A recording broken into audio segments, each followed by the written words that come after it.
అందరికీ నమస్కారం. ఆనం రామనారాయణ రెడ్డి రాజకీయ జీవితం ఖతమైపోయిందా? ఈ అంశం మీద మాట్లాడుకునే ముందు ఇప్పటిదాకా బ్రహ్మాస్త్ర యూట్యూబ్ ఛానల్ ఎవరైతే సబ్స్క్రైబ్ చేయలేదో వాళ్ళందరూ సబ్స్క్రైబ్ చేయండి. అదేవిధంగా ఈ వీడియోని అందరికీ షేర్ చేయండి. మీ అభిప్రాయాలని కామెంట్ బాక్స్లో తెలియజేయండి. రామనారాయణ రెడ్డి సీనియర్ రాజకీయ నాయకుడు, నెల్లూరు నుంచి ప్రాతినిధ్యం అంటే ఇంతకుముందు ప్రాతినిధ్యం వహించారు. తర్వాత రకరకాలుగా మారి ఇప్పుడు ప్రస్తుతానికి ఆత్మకూరు నుంచి ఎమ్మెల్యేగా ఉన్నారు. గతంలో అనేక మంత్రి పదవులు చేశారు. అయితే ఇప్పుడు ఆయన గురించి ప్రత్యేకంగా ఎందుకు మాట్లాడుకోవాల్సి వస్తుందంటే, లేటెస్ట్గా చంద్రబాబు నాయుడు గారి మంత్రివర్గంలో కూడా ఆయన క్యాబినెట్ మంత్రి అయ్యారు. గతంలో కూడా వైఎస్ జగన్మోహన్ రెడ్డి మంత్రివర్గంలో ఆయనకి అవకాశం వస్తుందని చూశారు. మొదటిసారి 2019లో రాలేదు, అలాగే 2022లో మళ్ళీ మార్చినప్పుడు అప్పుడు రాలేదు. దాంతో ఆయన అలిగి బయటకు వచ్చేయడం జరిగింది వైసీపీ నుంచి. ఇప్పుడు తెలుగుదేశం పార్టీకి రావడం, తెలుగుదేశం పార్టీలో మళ్ళీ ఆత్మకూరు నుంచి ఆయన గెలవడం, ఆయనకి మంత్రివర్గంలో చోటు దక్కడం కూడా జరిగింది. ఆయన సీనియారిటీ గుర్తింపు కూడా దక్కింది. అయినా కూడా ఇప్పుడు క్వశ్చన్ మార్క్ ఏంటంటే, ఇక్కడితోటి ఆయన రాజకీయ జీవితం పరిసమాప్తం కాబోతుందా? కారణం ఏంటంటే, ఆయనకి ఇచ్చిన శాఖ ఎండోమెంట్స్ దేవాదాయ శాఖ ఇచ్చారు. ఈ దేవాదాయ శాఖ ఇవ్వడంలోనే ఇంకా అందరికీ డౌట్ వస్తుంది ఏంటంటే, ఇంకా ఒక సెంటిమెంట్ ప్రకారం ఇంకా ఈయన రాజకీయ జీవితం పరిసమాప్తం అయిపోయిందేమో అని డౌట్ వస్తుంది.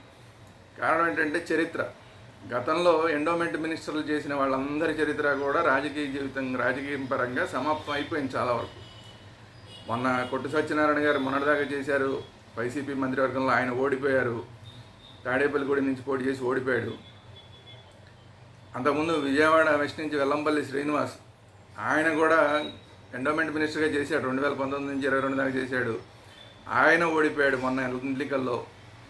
వీళ్ళంతా మళ్ళీ గెలుస్తారన్న గ్యారంటీ లేదు. ఇంకా ముందుకెళ్తే గతంలో చంద్రబాబు నాయుడు గారి మంత్రివర్గంలో మాణిక్యాలరావు గారు చేశారు భారతీయ జనతా పార్టీ నుంచి.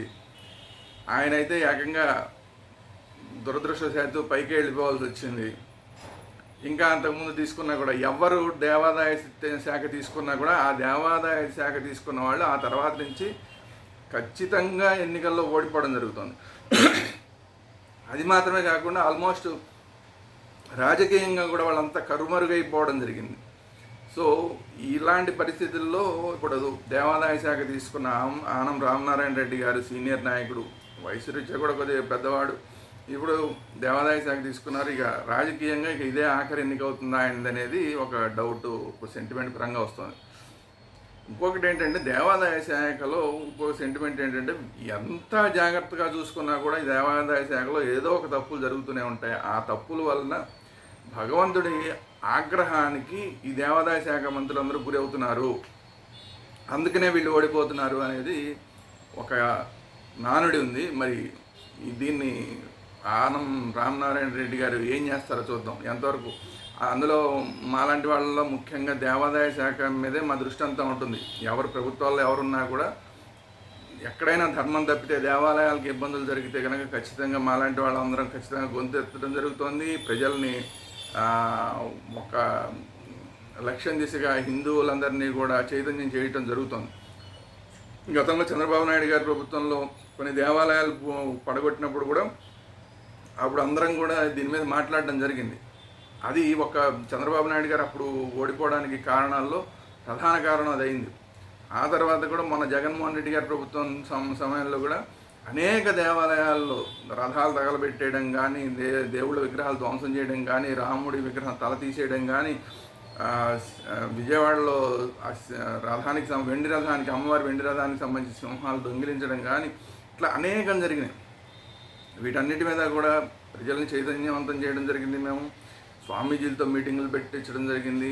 అందరం కలిసి మాట్లాడడం జరిగింది. మొన్న కూడా విజయవాడలో ఈ ఎన్నికల ముందు విజయవాడలో 250 మంది స్వామీజీలతో మీటింగ్ పెట్టి ఖచ్చితంగా ఈ దేవాలయాల్లో జరిగిన విధ్వంసాలు ఏవైతే ఉన్నాయో వాటన్నిటికీ పరిష్కారం చూపకుండా, ఎవరిని పట్టుకోకుండా, వాళ్ళని ఎవరు చేశారంటే పిచ్చి వాళ్ళు చేశారని చెప్పడం, ఇట్లాంటివన్నీ చేయడం వల్ల జగన్మోహన్ రెడ్డి గవర్నమెంట్ని ఓడిస్తున్నాము అని ఖచ్చితంగా అనౌన్స్ చేయడం జరిగింది. మేము ఆ అనౌన్స్ చేసిన ప్రకారమే హిందువులందరికీ పిలుపునివ్వడం జరిగింది. ఎట్టి పరిస్థితుల్లో ఈ ప్రభుత్వాన్ని పడగొట్టండి, కులాలకు అతీతంగా, వర్గాలకి, పార్టీలకి అతీతంగా కూడా ఈ ప్రభుత్వాన్ని పడగొట్టడానికి పిలుపునివ్వడం జరిగింది. ఆ విధంగానే జరిగింది. ఇది చరిత్ర. గతంలో జరిగింది, మొన్న జరిగింది. ఇది చరిత్ర. దేవాలయాల జోలికి వస్తే దేవాలయాల్లో సరిగ్గా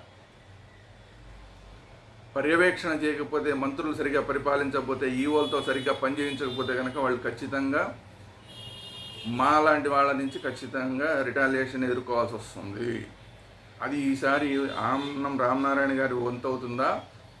అలా అందరి ఆగ్రహానికి గురయ్యి, దేవుడి ఆగ్రహానికి గురయ్యి, సెంటిమెంట్ పరంగాను ఆయన రాజకీయానికి దూరం అవుతారా? లేదంటే అద్భుతంగా దేవాదాయ శాఖలో ఆయన మంత్రిగా పరిపాలన చేసి ఈవోలందరి చేత కూడా సరిగ్గా పరిపాలన చేయించి ఎక్కడ ఏ ఇబ్బందులు రాకుండా చేసి దేవాదాయ భూములు ఏవైతే అన్యాక్రాంతమైనాయో వాటన్నిటిని కాపాడతారా? ఏం జరుగుతుంది అనేది మనం రాబోయే రోజుల్లో చూద్దాం.